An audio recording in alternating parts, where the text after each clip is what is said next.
আজ 18 ফেব্রুয়ারি, এমন এক বীরের জন্মদিন যাকে নিয়ে বলার মতো কোনো ভাষা সত্যিই আমার জানা নেই। তবুও কিছু বলতে চাই। আজ থেকে প্রায় 29 বছর আগে 1994 সালের 18 ফেব্রুয়ারি গুয়াংজু শহরে জন্মগ্রহণ করেন ছোট্ট এক বীর, যার নাম জং হোসক। আমাদের সেই ছোট্ট বীর জং হোসক থেকে ভিটিএসের উজ্জ্বল এক রত্ন জেহোপ হয়ে ওঠার গল্পটা ছিল অতি কষ্টের।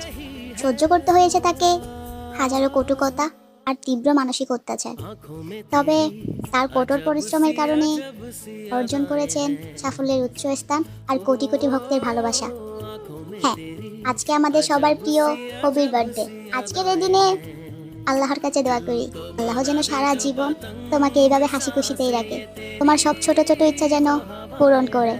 Happy birthday our sunshine baby. Wish you happy birthday, happy birthday.